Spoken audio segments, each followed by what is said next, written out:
सुरेना मोका जे म्हणतो आपण की हे 2 तासाच्या आत जर हृदयाचा प्रॉब्लेम नाही, पेशंट योग्य ठिकाणी ट्रीटमेंटला पोहोचला आणि त्याची ट्रीटमेंट जर चालू झाली तर असल्या पेशंटमध्ये हृदयाच्या झटक्यामधून जीव वाचवण्याची शक्यता ऑलमोस्ट 60 ते 80% पर्यंत पोहोचून जाते. महाराष्ट्राचं बघितलं गेलं तर टक्केवारीमध्ये ऑलमोस्ट 14% लोक हृदयविकाराच्या आजारानं डेथ होतात. पायाच्या मध्ये रक्ताची गाठ झाली. आपण बघितलं कोविडमध्ये गाठीचं निर्माण जास्त होत होता आणि ती गाठ सटकून एकाएकी फुफ्फुसात जाऊन अडकायची किंवा हृदयामध्ये जाऊन अडकायची आणि त्याच्यामुळं मृत्यू व्हायची. नमस्कार. आज जागतिक हृदयविकार दिन आहे. हृदयासंदर्भातील समस्या आणि त्याबाबत होत असलेले उपचार हा एक सतत संशोधन सुरू असलेला विषय आहे. रोज नवनवीन तंत्रज्ञान, रोज नवनवीन उपचाराच्या पद्धती हृदयविकाराच्या बाबतीत जन्माला येत आहेत. त्याचा वापरही होतो आहे. हृदयविकाराच्या क्षेत्रामध्ये कोल्हापूरमध्ये काही नामवंत डॉक्टर्स आहेत ज्यांच्या उपचार पद्धतीवर भरोसा ठेवून लोक त्यांच्या दवाखान्यामध्ये गर्दी करतात. अशा नामवंत हृदयविकार तज्ज्ञांपैकी एक म्हणजे डॉक्टर अक्षय बापणा. आज हृदयविकार दिनाचं औचित्य साधून हृदयाच्या संदर्भातील ज्या काही सर्वसामान्यांच्या मनात शंका असतात त्याचं निरसन करण्यासाठी आज आपण त्यांच्याबरोबर या ठिकाणी बातचीत करणार आहोत. नमस्कार डॉक्टर साहेब. नमस्कार. तर आपण सुरुवात करूया की हृदयविकारामध्ये सुरुवातीला जी लक्षणं दिसतात ती लक्षणं ओळखल्यानंतर आपल्याला हृदयविकार आहे हे बऱ्याच लोकांना कळत नाही. तर नेमकं काय लक्षणं असतात की जी आपल्याला जाणवल्यानंतर रुग्णांनी हृदयविकार तज्ज्ञाकडे जायला पाहिजे? हो, अत्यंत महत्त्वाचं आहे. तर सगळ्यात पहिला ही हृदयविकाराच्या बद्दल समजण्याच्या अगोदर आपण एक थोडेसे फिगर्स पण समजून घेऊ. म्हणजे मागच्या वर्षी वर्ल्ड हेल्थ ऑर्गनायझेशन जे WHO आहे त्यांनी एक डाटा रिलीज केला होता, एक अंक रिलीज केले होते. त्याच्यामध्ये असं समजून आलं की विश्वामध्ये ऑलमोस्ट 18 कोटी लोक म्हणजे साधारणपणे ह्या ब्लड प्रेशर डायबिटीसना सफर आहेत आणि त्याच्यापैकी 2 कोटी लोक हृदयविकाराच्या आजारानं मृत्यू पावून गेलेले आहेत. तर हे अंक खूपच जास्त आहे. जर भारताचं बघितलं गेलं तर भारतामध्ये मागच्या वर्षी म्हणजे 2021 आणि 2022मध्ये हे आकडे ऑलमोस्ट 28,882 पर्यंत गेले होते. म्हणजे हे सगळे लोक हृदयाच्या झटक्यामुळं त्यांनी मृत्यू पावला होता. जर हे 2012चा म्हणजे 10 वर्ष अगोदरचं जर आपण बघितलं तर त्याच्यामध्ये सर्वसाधारण हे अंक 17,482 होता आणि तो 10,000 वाढून या मागच्या वर्षीमध्ये इतकं वाढ झालेलं आहे. जर महाराष्ट्राचं बघितलं गेलं तर टक्केवारीमध्ये ऑलमोस्ट 14% लोक हृदयविकाराच्या आजारानं डेथ होतात. सो हे आकडा खूप जास्त आहेत. आणि त्यात पण जर आपण ग्रामीण भाग आणि अर्बन एरिया म्हणजे डेव्हलप्ड पार्ट असं म्हणतो, जो कोल्हापूर प्रॉपर एक आपला सेमी डेव्हलपमध्ये येतोय, पण ग्रामीण भागामध्ये हे अंकवाढी जरा आपल्या भागामध्ये जरा जास्त आहे आणि साधारणपणे 9.2% पर्यंत हे आहे आणि सर्वसाधारण बाकीच्या एरियामध्ये हे 12.2% हृदयविकाराच्या आजाराने मृत्यू पावले जातात. तर हे अत्यंत महत्त्वाचं हे इन्फॉर्मेशन आपल्याला समजणं गरजेचं आहे की हे आकडेवारीच नाही आहे नुसता, हे पण आपल्याला एक जनजागृती होणं गरजेचं आहे की आकडेवारी वाढण्याचं कारण काय आहे. तो हे आपल्याला पण हे समजणं गरजेचं आहे. तर आता प्रश्नावर येऊ काय, हृदयविकाराचे आजार, हृदयविकार काय असतो?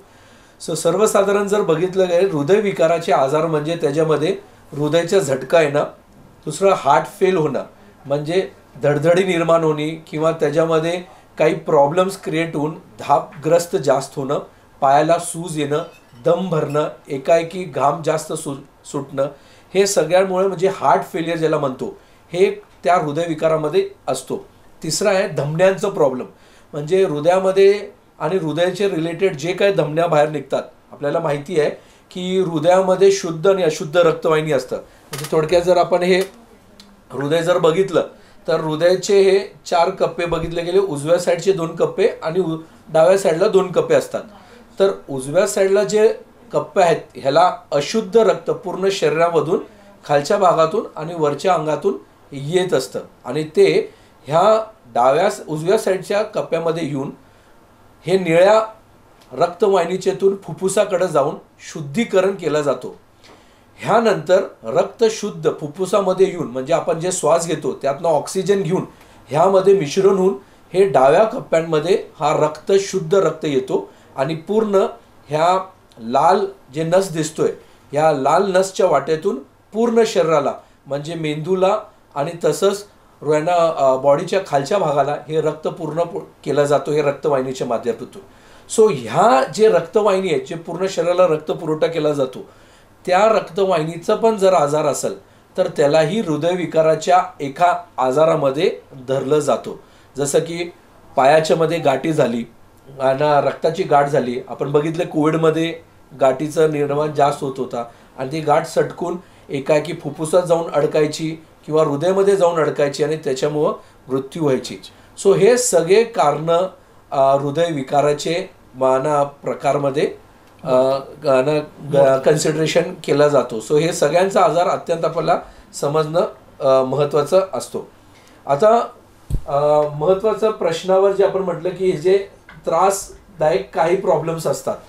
सो सरांना मुलांनी सर आपण विचारलं की हे जे त्रास काय काय होतो आपल्याला तर सगळ्यात पहिला हृदयविकाराचा झटका जे म्हणतो अटॅक ज्याला म्हणतो आणि ज्याच्यामुळं खूप कॉमनली मृत्यू पावले जातात. खास कर आता अलीकडे बघतो तरुणांमध्ये हे खूप प्रमाण वाढलेलं आहे आणि आपल्या भागामध्ये तर तरुणाचा प्रकार जास्तच प्रमाणे जास्त ऑलमोस्ट 25% तरुण आहेत म्हणजे 40 वर्षाच्या खाली आतले असल्यामुळं हे होतो. सो सगळ्यात महत्त्वाचं काय आहे 90% ज्या लोकांना हृदयाचा प्रॉब्लेम किंवा झटक्यांचा इश्यू आहे येण्याची शक्यता आहे त्यांच्यामध्ये छाती दुखण्याचा प्रकार असण्याची शक्यता असते. छाती दुखणं म्हणजे काय हे वेदना येणार असं गच्च वाटणार छाती म्हणजे मध्योमध असं असणार टोचल्यासारखं वाटणार नाही पण हा गच्च वाटणार त्याच्यासोबत घाम सुटणार. हा महत्त्वाचा गोष्ट आहे. काही वेळी पित्ताचा प्रॉब्लेम आहे हे समजून हिथं दुखत असतो खालच्या भागाला दुखत असतो. असल्या पेशंट्समध्ये काही वेळी चालताना जिने चढताना धावधाव चालतानाही जबड्यामध्ये दुखणं किंवा वेदना होतात. असले पेशंट्स काही वेळी दातांच्या डॉक्टरांकडे पण जाऊन सल्ला मशवरा घेतात पण दातांचे प्रॉब्लेम्स काय नाही निघून सुद्धाही त्याच्यामध्ये हे हृदयाचा प्रॉब्लेम असण्याची शक्यता असते. तसंच डाव्या हातामध्ये आजच्या भागाला म्हणजे हे समजू शकतो आपण हे आजच्या साईडला बाहेरच्या साईडला नाही आजच्या भागाला हे दुखण्याचा प्रकार जरासा येतो. सो असलं दुखणं असेल गच्च वाटत असेल पाठ भरून येत असेल धाप लागत असेल घाम सुटत असेल तर ह्याला टाळायचं नाही. त्वरित आपल्या जवळच्या हृदयविकार किंवा हार्ट स्पेशलिस्ट डॉक्टरना ह्याची सल्ला घेऊन त्याचे पूर्णपणे निदान लावून ना की जस्ट हे पित्ताचा त्रास आहे की मी जिम गेलो आणि तिथं जास्त व्यायाम केलं की आज वजन उचललं आणि त्याच्यामुळे हे मला त्रास होतोय म्हणून ह्याच्यावर अंगावर काढणं नाही पाहिजे. आपल्याकडं भरपूर उदाहरणं आहेत सध्याच मोठे कॉमेडियन जसं की राजू श्रीवास्तव साहेब मग ना के कॉन्सर्टमध्ये. सो बोलण्याचा हेतू काय आहे की आपल्याला हे त्रास हे अंगावर न काढता त्वरित ह्याला आपल्याला निदान म्हणून हे प्रॉपर निदान करून त्याची फुडर ट्रीटमेंट आणि योग्य मॅनेजमेंट घेणं गरजेचं आहे. हृदयविकाराचा झटका आला तर ज्याला आपण गोल्डन आवर म्हणतो तो गोल्डन आवर नेमका काय असतो आणि हृदयविकाराचा झटका आल्यानंतर त्याच्या भोवताली जे लोक असतात त्यांनी काय केलं पाहिजे. हो एकदम अत्यंत महत्त्वाचं आणि खूप छान हे विचारलं आहे की आपण सगळ्यात महत्त्वाचं आहे की हृदयाचं जे प्रॉब्लेम्स आपल्याला जे आढळून येतात आणि काय होतो. सो बेसिकली जेव्हा हृदयाचा झटका जेव्हा येतो तर छातीत दुखणं आणि वेग तिथनं म्हणजे हॉस्पिटल किंवा फर्स्ट मेडिकल कॉन्टॅक्ट जे म्हणतो आपल्या तो डॉक्टरांचा सल्ला घेऊन फर्दर ट्रीटमेंट पुढची ट्रीटमेंट चालू करण्यापर्यंतचा जे टाईम काळ असतो तो अत्यंत महत्त्वाचा ठरला जातो. पहिला जे तास असतो त्याला व्हेरी गोल्डन आर असं म्हटलं जातो आणि दुसरं जे तास असतो त्रासपासून त्याला गोल्डन आर म्हणजे थोडक्यात जे तुम्ही प्रश्न विचारला की गोल्डन सुरेना मोका जे म्हणतो आपण की हे 2 तासाच्या आत जर हृदयाचा प्रॉब्लेम नाही पेशंट योग्य ठिकाणी ट्रीटमेंटला पोचला आणि त्याची ट्रीटमेंट जर चालू झाली तर असल्या पेशंटमध्ये हृदयाच्या झटक्यामधून जीव वाचवण्याची शक्यता ऑलमोस्ट 60 ते 80% पर्यंत पोचून जाते. पण हेच जे त्रास आहे 12 तासात म्हणजे 2 ते 12 तासाच्या मध्ये आले तर हीच शक्यता वाचण्याची हे ऑलमोस्ट कमी होऊन 30 ते 40% पर्यंत येऊन जाते. आणि 12 तासाच्या नंतर जर आपण आलो तर ते अजून जीव वाचवण्याची शक्यता मात्र 10 ते 20% होऊन जाते. सो हे अत्यंत महत्त्वाचं आहे गोल्डन आर, आणि आपल्याला सगळ्यांना समजणं गरजेचं आहे की गोल्डन आरमध्ये आपण किती पोचायला पाहिजे. मुलांनी साहेब, दुर्दैवाने जर आम्ही स्टडी जे केलं आपल्या भागामध्ये पण, तर सगळ्यात पहिला भारतात एक समजून घेऊ आणि अमेरिकेचं कंपॅरिझन करू. हे गोल्डन आरचं का महत्त्वाचं आहे. गोल्डन आर हे बाहेरच्या देशांमध्ये अत्यंत खूप स्ट्रॉंगली वाढला जातो, कारण इन्शुरन्स आहे, लोकांची ॲम्ब्युलन्स आहे, ट्रॅफिक कंट्रोल परफेक्ट, एव्हरीथिंग आहे, हॉस्पिटल निमवलेले प्रॉपर आहेत. दुर्दैवाने भारतामध्ये अटॅक आल्यानंतर केरळासारखं सुशिक्षित जाग्यामध्ये पण 9 ते 10 तास लागतं पेशंटला हॉस्पिटलमध्ये पोचून ट्रीटमेंट घेण्यासाठी, जे ऑलमोस्ट म्हणजे गोल्डन आरच्या ऑलमोस्ट लेट आहेत खूप. आणि आपल्या भागामध्ये जर आम्ही जेव्हा स्टडी केलं तर तो ऑलमोस्ट 13 ते 14 तास लेट लोक येतात, म्हणजे ऑलमोस्ट अर्धा दिवस अंगावर काढतात आणि मग येतात. काही लोक डायरेक्ट मेडिकलमध्ये जातात, पित्ताची गोळ्या घेतात, काही लोक दुख्यावरच्या गोळ्या घेऊन घेतात, काही लोकांकडं ECG काढण्याचा सोय नसतो किंवा दुर्दैवाने पैशांचा इश्यू असतो. पण माझं असं मत आहे की जवळच्या कुठल्याही हॉस्पिटल, जिथं खाजगी असू दे किंवा सरकारी, ज्यांनी आता अलीकडं स्टेमी इंडियाच्या अंडरमध्ये ECGचं काढण्याचा मोहीम वाढवला आहे, तर तिथं तुम्ही स्वतःचा ECG काढून घेतलेला अत्यंत महत्त्वाचा ठरतो. आता महत्त्वाचं गोष्ट आहे की जर हृदयाचा झटका आला तर मग आपण हे एक्झॅक्टली त्यावेळी काय करायला पाहिजे आणि आपण काय मदत करू शकतो जवळची आपण जर असला तर सगळ्यात महत्त्वाची गोष्ट आहे, जर काही कारणामुळं एक पेशंट किंवा एक व्यक्ती, तुमचा मित्र किंवा घरचे लोक कोणच एकाएकी खाली घरात पडले, म्हणजे अनरेस्पॉन्सिव्ह झाले, तुम्ही चेक करताय की बाबा पेशंट रेस्पॉन्स होत आहे का नाही, सगळं थपथपन बघताय की उठत नाही आहे, श्वास चेक करतो मग आपण की श्वास चालू आहे का नाही, मग कानातून श्वासाकडे लावून हे चेक करतो की ते श्वास चालू आहे का नाही, मग छातीवर कान लावून आपण हे चेक करू शकतो की हृदयाचे गती चालू आहेत, ठोके चालू आहेत काय, बरं, आणि ते बंद पडले आहेत का, हे आपल्याला तिथनं समजतो. जर हे रेस्पॉन्स होत नाही आहे, त्वरित 3 ते 5 सेकंडच्या वरती न टाईम जास्त घालवता त्वरित आपण दोन्ही हात हे छातीवर ठेकून, जसं व्हिडिओमध्ये दाखवलं जाणार आहे, हे व्हिडिओ आपण छातीत देऊन त्याला छातीवर मसाज, ज्याला आम्ही म्हणतो कार्डिओपल्मनरी रिससिटेशन, पंपिंग ज्याला म्हणतो, हे पंपिंग केल्यामुळं हृदयामधून हृदय स्टार्ट होण्याची शक्यता 3 ते 4 परीतीने, म्हणजे टाइम्स 3 ते 4 पटीनं हे वाढण्याची शक्यता वाढून जाते आणि जीव वाचून आहे. हे कंटिन्यू करत राहावा जोपर्यंत हेल्प आणि ॲम्ब्युलन्स येत नाही, आणि तोपर्यंत हे कंटिन्युअस करत राहायचं, सो दॅट की पेशंटचा जीव वाचण्याची शक्यता अत्यंत वाढू शकता. ह्याला आपण घाबरायचं नाही. खूपदा काय होतं मुलांनी साहेब, मी बघितलं आहे की रेल्वे स्टेशनच्या तिथं कोण व्यक्ती पडला आणि आपण सगळे बघत असतो, काही करत नाही, वाचवा असं काय झालं, घाबरून सगळं जातो. पण लक्षात ठेवा, एक सिम्पल टेक्निक जे आपण ह्या व्हिडिओच्या मार्फतून पण समजून घेणार आहे, हे सिम्पल CPR टेक्निक, ज्याला कार्डिओपल्मनरी रिससिटेशन म्हणतो. ह्या सिम्पल टेक्निक कोणीही शिकू शकतो, असं काही त्याला खूप काय रॉकेट सायन्स नाही समजण्यासारखं. जर त्यांनी योग्य टायमीवर आणि योग्य टेक्निकनं परफॉर्म केला तर 100% मी तुम्हाला सांगू शकतो की जे जीव 10%च वाचणार आहे, ते 30 ते 40% पर्यंत तुम्ही त्याचं वाचवण्यामध्ये मदत करू शकता. सो हे अत्यंत महत्त्वाचं आहे समजणं, कार्डिओपल्मनरी रिससिटेशन आणि गोल्डन आरचा महत्त्व. अलीकडच्या काळामध्ये हृदयविकार झाल्यानंतर अँजिओप्लास्टी करायचा सल्ला दिला जातो किंवा बायपास करण्याचा सल्ला दिला जातो. ह्याच्या पलीकडे जाऊन बऱ्याच वेळेला काही यूट्यूबवरून किंवा अन्य कुठल्या तरी सोशल मीडियावरून हे सगळं करू नका, त्याच्याऐवजी हे सगळं करा, म्हणजे तुमचे ब्लॉकेजेस निघून जातील किंवा तुम्हाला बायपासची गरज भासणार नाही वगैरे, अशा पद्धतीच्या बऱ्याच सूचना दिल्या जातात किंवा इन्फॉर्मेशन आली जाते. करेक्ट. तर एक हृदयरोग तज्ज्ञ म्हणून तुमचं त्याकडं काय मत आहे त्याबाबत? हो, एकदम म्हणजे खूप कॉमन प्रश्न विचारला गेला. म्हणजे माझेही पेशंट्स भरपूर मला विचारते. आजकाल सोशल नेटवर्क आणि मीडिया आणि इंटरनेटच्या मुळे आपण यूट्यूब चॅनल्सवर हजारो व्हिडिओज तुम्हाला भेटले जाणार. पण एक लक्षात ठेवा, आपला एक स्वतःचा डॉक्टर, योग्य हृदयविकाराचा डॉक्टरला आपण डेफिनेटली भेटून हे सगळ्या गोष्टी करायला पाहिजेत. उदाहरणच सांगतो की जसं तुम्ही विचारला की अँजिओप्लास्टी आणि बायपास हे करायची गरज केव्हा पडते, काय पडते, तर थोडं आपण समजून घेऊ. तर हृदयाचे जर आपण ब्लॉकेजेस वगैरे जर बघितले, तर हृदयाचे ब्लॉकेज जर बघितले गेले तर तुम्ही इथं बघू शकताय की या व्हिडिओमध्ये की हृदयाला रक्तपुरवठा करणारी 3 अत्यंत महत्त्वाची रक्तवाहिनी असतात ना. डाव्या साईडला 2 आणि उजव्या साईडला 1. तर तुम्ही बघू शकता हे डाव्या साईडली 2 रक्तवाहिनी अत्यंत महत्त्वाची, ज्याला आम्ही आमच्या भाषामध्ये एलएडी आर्टरी आणि सर्कमफ्लेक्स आर्टरी असं म्हटलं जातो.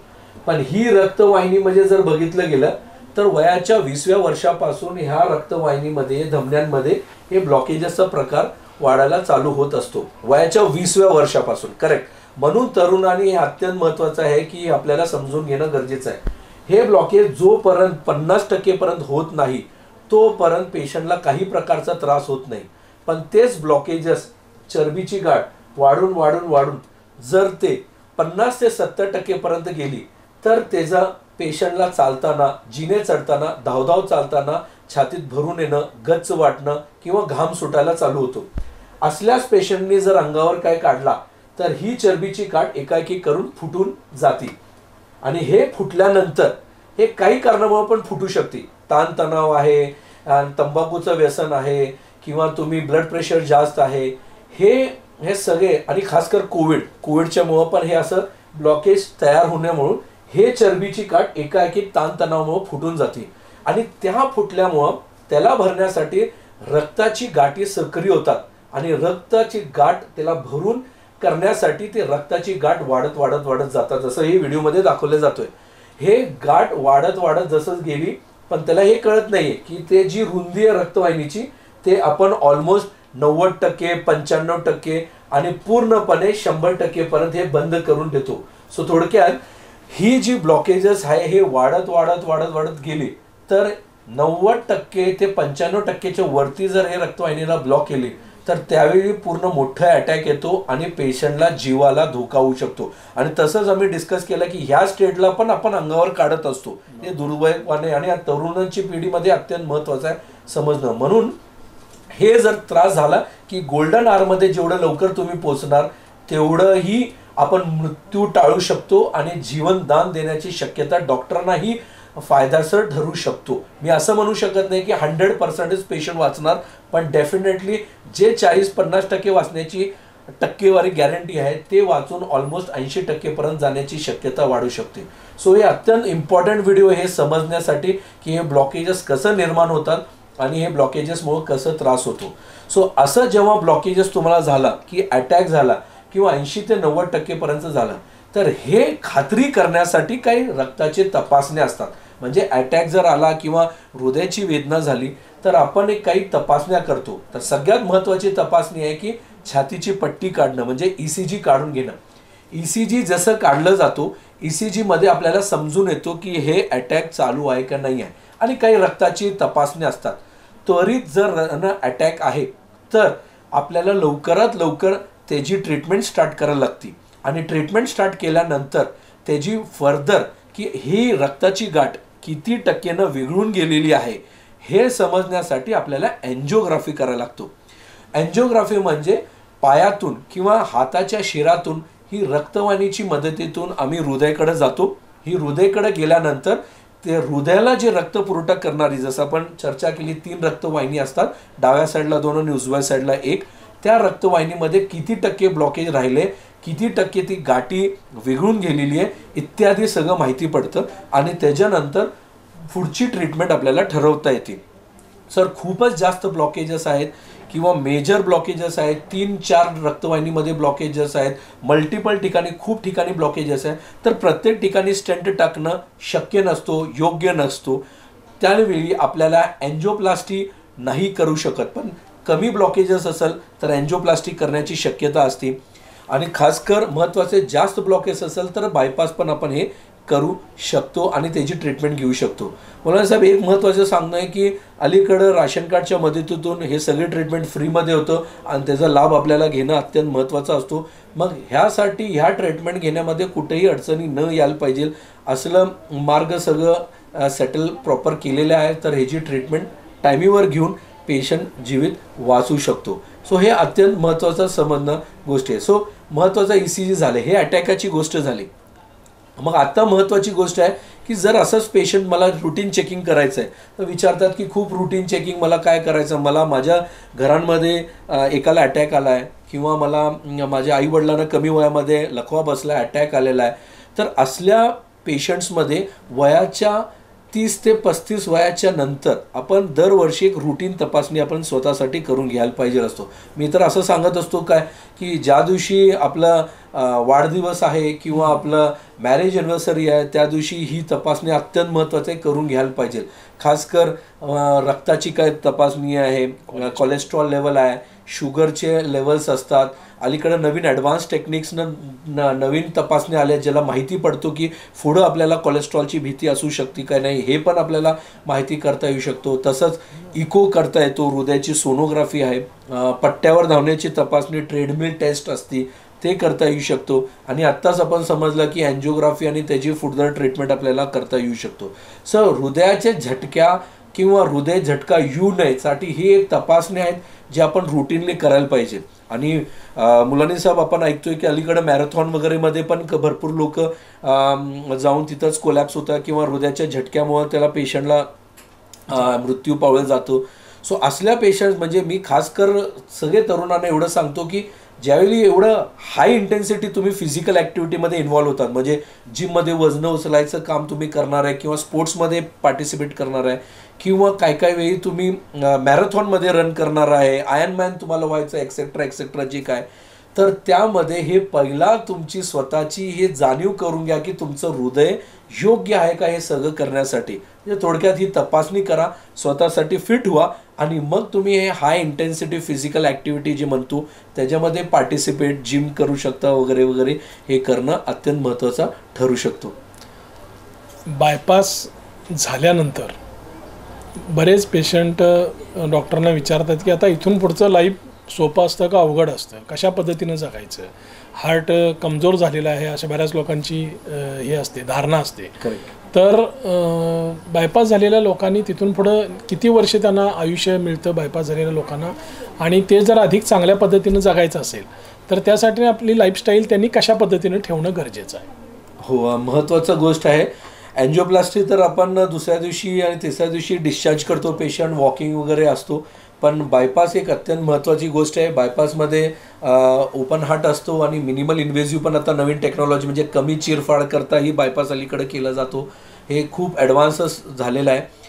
पण जे प्रश्न आपला महत्त्वाचा आहे की बायपासच्या नंतर आपलं काय काळजी घ्यायला पाहिजे सो दॅट आपली स्वतःची लाईफ जास्त आपण टिकू शकतो, हृदयाला टवटवीत ठेवू शकतो.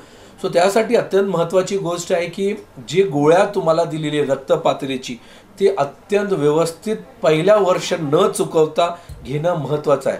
काही काय असू दे, गोळ्या रक्त पातळीची असणार आहे, गाठी विरघळण्याची जी गोळ्या असणार आहे जे डॉक्टरांनी योग्य सल्ल्याने तुम्हाला दिलेली असणार आहे ते अजिबात न विसरता न चुकता ती गोळी घेणं गरजेचं आहे. नंबर 2 महत्त्वाचं आहे, योग्य टायमिंगनं आपल्या फॉलोअप घेऊन डॉक्टरांच्याकडून स्वतःच्या हृदयाचा प्रोग्रेस कसं होतो हेही माहिती करून घेऊ शकतो. म्हणजे हृदयाची इको करू शकतो, ECG करून वेळोवेळी माहिती करून आपल्याला माहिती पडतं. तिसरं आहे योग्य आहार व्यवस्थित घेणं महत्त्वाचं आहे. नियमित आहार ज्याला म्हणतो आपण की टायमी टू टायमी जेवणं, सकाळी उठल्यानंतर ब्रेकफास्ट जे म्हणतो आपण, म्हणजे एवढं रात्रभरपासून आपण रिकामी पोट असतो आणि सकाळी टायमिंगनं घेतो. असं म्हटलं गेलं आहे की तुम्ही 10 ते 12 तासाच्या वरती जर उपवास करायला लागला तर शरीरामध्ये डायबिटीस होण्याची शक्यता ही वाढू शकते.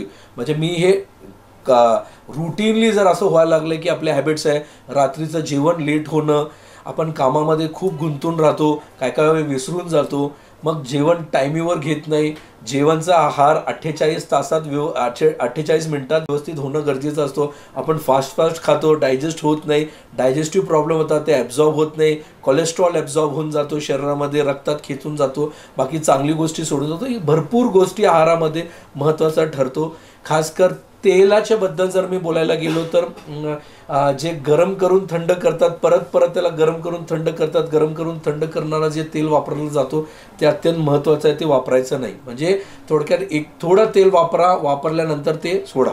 दुसरं आहे की लोक विचारतात की सर कुठलं तेल सगळ्यात बेस्ट आहे. हा एक प्रश्न आम्हाला खूप कॉमनली भेटला जातो. कुठलंही तेल असं एकदम सॉलिड प्रूफ आणि बेस्ट आहे असं ठरलेलं नाही आहे.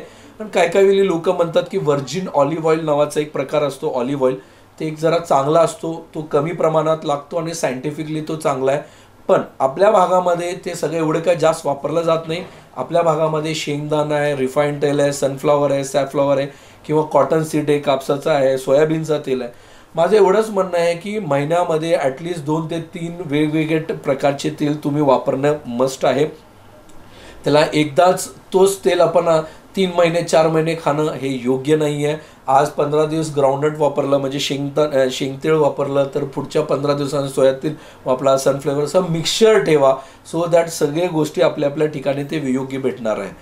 पाम तेलचा वापर अत्यंत टाळणं मस्ट आहे, कारण पाम तेल एक असं आहे ज्यात जास्त कोलेस्ट्रॉल असतो, ट्रायग्लिसराइड्स वाढवतो आणि त्याच्यामुळं हे प्रॉब्लेमॅटिक वाढण्याची शक्यता असतो. म्हणून पाम तेलचं वापर नाही सारखंच करायला पाहिजे आणि एकदम टाळणं अत्यंत गरजेचं आहे. सो हे होम मिनिस्टर म्हणजे आपल्या महिला जी घरात जेवण करतात, हे सगळ्यात महत्त्वाचा प्रश्न आम्हाला विचारत असतात की तेलाचा बद्दल काय चांगला असतो, तर हे तेलच्या बद्दल अत्यंत महत्त्वाचं ठरलं जातं.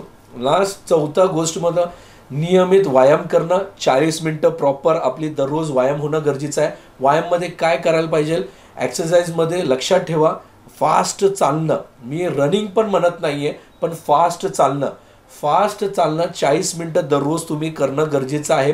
हे आठवड्यामध्ये ॲटलिस्ट 5 दिवस होणं गरजेचं आहे.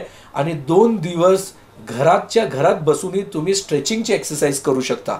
म्हणजे आपण PT करायचो किंवा योगासन व्यवस्थित करू शकता, थोडे पोटासाठी, पायासाठी हाताचे व्यायाम करू शकतात, स्किपिंग करू शकता. सो 5 दिवस रुटीन 40 मिनटाची एक्सरसाइज आणि 2 दिवस 40 मिनटं घरातही बसून आपलं नियमितप्रमाणे एक्सरसाइज करू शकता. ह्याच्यासाठी जिम जाण्याचीच गरज आहे असं काहीच नाही, ह्याच्यासाठी वजन उचलण्याची गरज आहे असं नाही आहे, सप्लिमेंटच खाण्याची गरज आहे असं पण नाही, जे मी थोडंसं अपोज करायला बघतो, कारण त्याचे नियमितप्रमाणे नसतात लोकांच्यामध्ये.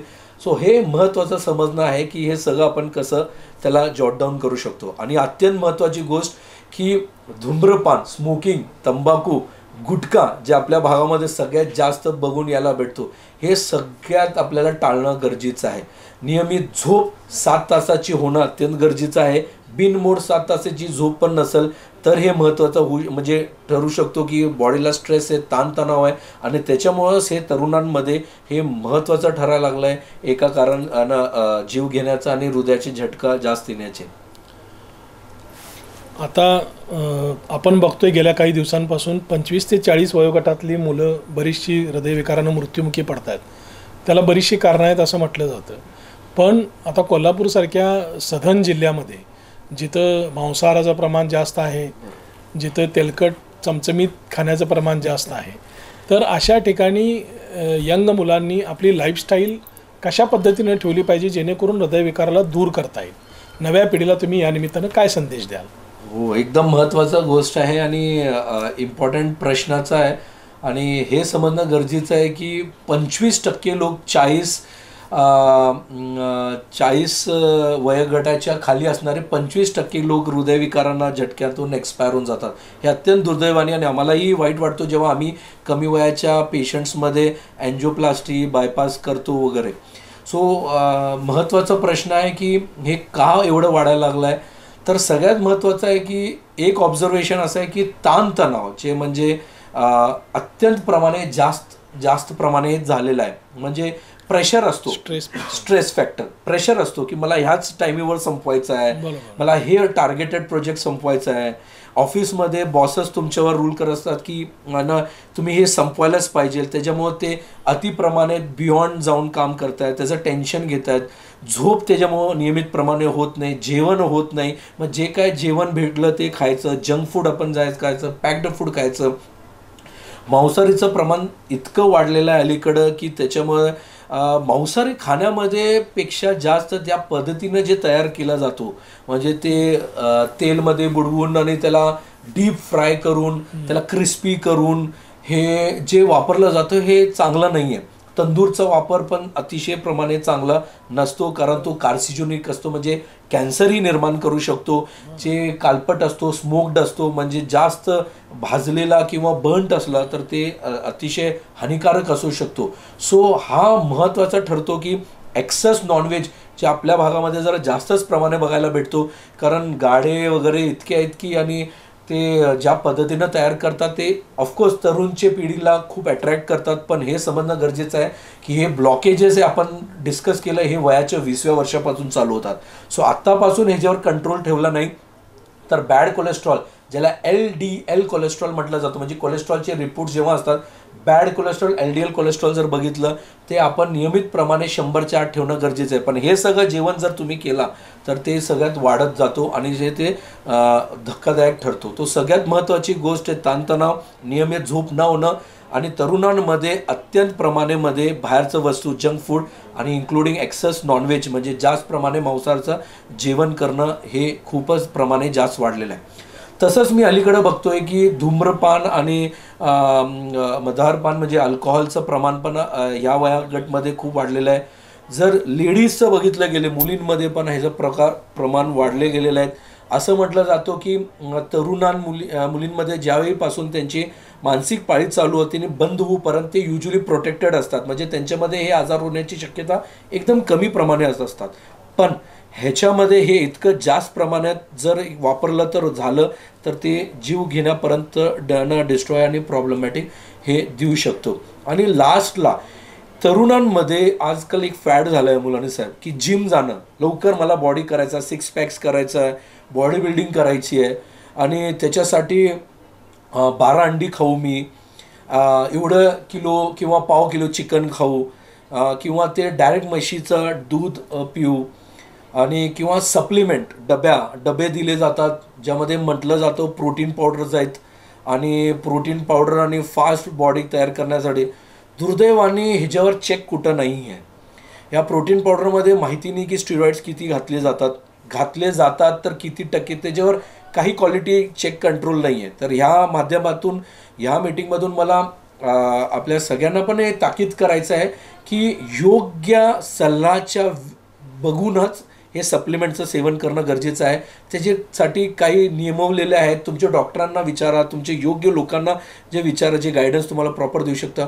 उगाच डबा दिले, लवकर फास्ट बॉडी करायचं आणि 12 अंडी खायची, हे अतिशय प्रमाणात काय जास्त प्रमाणे आम्ही खूप बघतो. हे जिमचे लोक, हे एक्सेस जिममध्ये जे लोक जातात आणि त्याच्यामुळे एक्सेस वजनं उचलण्याचं हे कुठेही हृदयाला फायदा देत नाही आहे, इनफॅक्ट लॉसच करू शकतो. हृदयासाठी चांगला व्यायाम म्हणजे ब्रिस्क वॉकिंग, फास्ट चालणं, जॉगिंग करणं, तसं स्विमिंग करणं, बॅडमिंटन खेळणं, स्विमिंग करणं, टेनिस खेळणं, सायकलिंग करणं, हे सगळे आयसोमेट्रिक एक्सरसाइज ज्याला म्हणतो, ना की आयसोटोनिक ज्यामध्ये आपण वजनं उचलायचं काम करतो. सो हे अत्यंत महत्त्वाचं आहे आपल्याला समजणं, आणि त्याला आपण स्ट्रिक्ट राहणं खूप अत्यंत गरजेचं आहे. धन्यवाद डॉक्टर साहेब, आपण अतिशय सुंदर आणि मौलिक अशा प्रकारची माहिती दिली. हृदयविकारासंदर्भात बरेचसे गैरसमज लोकांमध्ये आहेत. त्यातल्या लोकांमध्ये आता जे सुरू आहे त्या अनेक शंकांचं समाधान न विचारता तुम्ही त्यांच्या या एपिसोडच्या माध्यमातून तुम्ही दिलेलं आहात. आणि मला वाटतं सरांनी जे मार्गदर्शन केलेलं आहे त्याचा युवा पिढीला आपलं भावी आयुष्य निरोगी आणि हृदयविकारमुक्त जगण्यासाठी निश्चितपणे फायदा होईल अशी अपेक्षा या एपिसोडच्या निमित्तानं करायला हरकत नाही. पुन्हा एकदा आपण डॉक्टर अक्षय बापना सरांना धन्यवाद देऊया. त्यांनी अत्यंत मौलिक माहिती या निमित्तानं दिलेली आहे. धन्यवाद सर. Thank you sir.